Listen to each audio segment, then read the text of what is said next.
So ang uban karon murag naay plano pero may airport.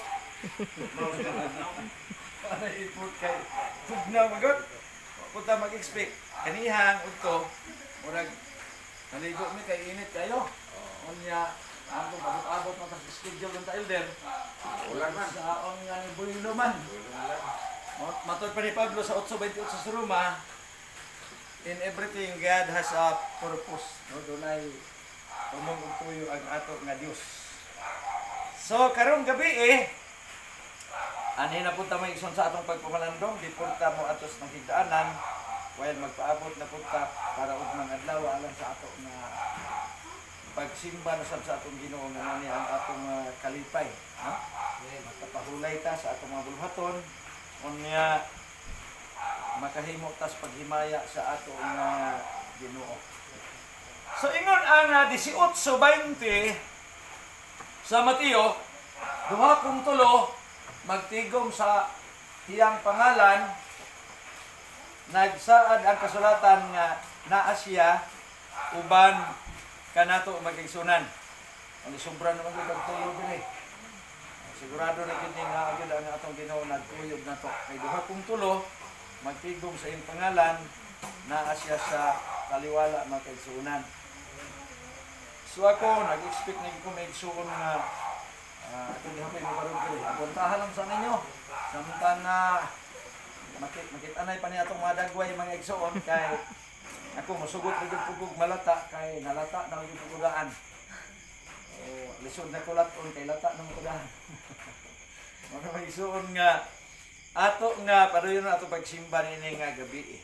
So atong Miyerkules atong gitun-an mga igsuon ang magbasa ug ang pagsabot sa atong gibasa. So kana siya kung mao na atong mabatnan, so sigurado nga ang kaalam maato mga igsuon. Mao na nga karon pod nga gabi ato nga isgutan kung unsa ka importante kining gitawag og kaalam. No? Ang kaalam mga igsuon importante gid kaini. Kay sa Mateo 10:16 ingon ang kasulatan kinahanglan kamo magmaalam sama sa unsa gani ingon dito? Kinsay na ka memorya ini nga mao nga memory verse. Kamo kinahanglan magmaalam sama sa bitin. Nga naman kay ang bitin suma sa Genesis 3 mao'y pinaka malalangon nga hinimo ni Yuba. Bright siya. Actually, ang bitin igsoon dili gid siya yawa. So gigamit lang gid siya sa yawa. Una sa uban nga makita kay bitin ay yawa gini. Dili ba may igsoon. Kay sa panahon ni Moses kaniadto sa dito sa Kamingawan dunay mga tawo nga gipangpaak og bitin. Bitin ra pud ang gi-counter, no? Gibutan dito sa gihimo nga cross unya dito kutob sa mutan-aw dito maulian siya. Sumoto ang realidad nga kaalam sa bitin. Muna nga ngon sa Mateo nga magmalamon sa mas bitin unya magmalumo sa masa papi. May mga mananap giisgutan diri. Sige dito. Magmalumo sa masa unsa man mo kanding karniro? Lagi. Mo sa mas kanding. Una nga ang karniro pod gihimo pod nga ilustrasyon tungod kay ang karniro ambot og nakita na mo karniro nga kanang sabaan. Pagsara ang karniro mutingog dagko ba? Suko manghiro sa karniro. Unya ambot og sa katinuod kung nakakita na mo karniro giihaw nga dili gud magbanha. Pero kanding ihawon matagbag mo dinumugay kay basta kay ug di nasaksakan og kanang kani ang suka nga kuan man obserbahan ako kanang magyo kanding saksakan og suka ng baba para nga dili na siya makabanha pero banha gid siya. While ang karnero kung ihawon matud pa kay wa man gyud pud kita motulo rang luha mga isuon sa karnero. Nagpasabot nga atong kombinasyon gamiton na to ang kaalam sa bitin, unya gamiton po na to ang kinaiya sa karniro. Meaning to say, magmalamon man ta, pero dili ta magmapasigarbuhon. Kay, naabot man yung punto, nga mura og tag-as na ganig na eskwelahan, nahimo ng masteral, nahimo ng doktorate, unya mo na akong gingon, gibalik-balik yun na ako, kay way kapuslanan, nahimo tang doktorate, unya mahimo na nung tang burit. No? Magpataka na lang yun ta. Muna na karon, atong isgutan makadyot ang alagad sa Dios nga mao si Solomon, no? Niya say gisulti ni Migsuon sa Panultihon kapitulo 8 bersikulo 6 ngadto ni sa 10. Pamati kamo kay mapuslanon og husto kining akong isulti.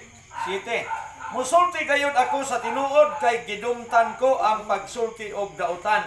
Sa ubang pilungan, sulti nga baka. Sa 8 ningon, matarong ang akong gipanulti og wala gayud kini sagol nga baka o limbong. Husto o klaro kining tanan alang sa mga tao nga may panabot. 10. Dawata ang akong pagtudlo o palabiha ang pag-angkon sa kaalam kaysa pilak og bulawan. Atong idukot tong ulo may igsoon, dalaygon nga Dios na ikas ng kalangitan, yani nga pipila ka magutlo, magtuon kami sa mga pulong, itugot nga langit ng kaalam among maangkon, among gitugyan kining tanan ug samatan sa ngalan ni Jesus. Amen. So ang kaalam mga igsoon, importante gid kaayo siya. Kay maskin akong gitan-aw ang sinulat sa kanang libro nga ang uban gi-reject nila kay gipon anpuno kanang libro nga Biblia nga Deuterocanon. Pero akong gitan-aw para nako kay ang isda mga igsuon bisag unsa pa kalami sa isda. Brother Carlo, bisag unsa pa kalami sa isda kay murag maging isda man jud. Amot kita nakag-isda way bukog. Isda ka na basta way bukog. Basi kalimatok. Kalimatok na. Ina isda. Una ang mga SDA na ay nindot og kinaiya, na apoy bati og kinaiya. Normal siya, mao na si Pablo sa unang Tesalonica 5, siya kulik and silik and kulik. So kuha ang maayo, ilabay ang bukog. Una nga mga Adventist, dili nimo kasaligan mo gyud imong tutukan nga maayo gyud kini sing tawo haman. 19:16 ug 17 Mateo, nganong nautana man kanako bahin maayo, wala nay maayo, gawas lamang sa Dios, mabukog magmaunod kompleto. Mo ni maigsuon nga basta tawo gani ingon nga isda nagi bukog, nagi bati, nagi kinaiyang nga di nato mangayan. Partner nako kani atos Digos, kirti na kong bilibag yun, pag sugod na mo kuyog Elder sa lugar, pag uban na mo, usa ka buwan, 2 ka buwan, 3 ka buwan, bilib ko sa iya. Kaya nakita na ko nga perti kahambol. Sa ulahin na, nagkuyog namin, abot, nagtuig, hapit na 2 tuig. Dito na nako nakita ang iyang hambog. Nawa man tong hambol, napulihan maghambog. Nga nakita na ko nga doon na siya isulti nga labaw pang iyang isulti kaysa iyang mabuhat. Una dili mayo. Kung maalamon ka, dapat mahimo kang sama sa bitin. Unya mahimo kang sama sa karniro. Meaning to say, nakay mapainubsanon nga kinaiya. Si Ellen G. White niingon, Desire of Ages, page 409, in these days, siingon, yung sa karon nga mga adlaw, we hear much about higher education. The true higher education is that imparted by Him, in whom are hid of all the treasures of wisdom and knowledge. Sa karon nga panahon, sa iyang panahon niya, yan yung nakita.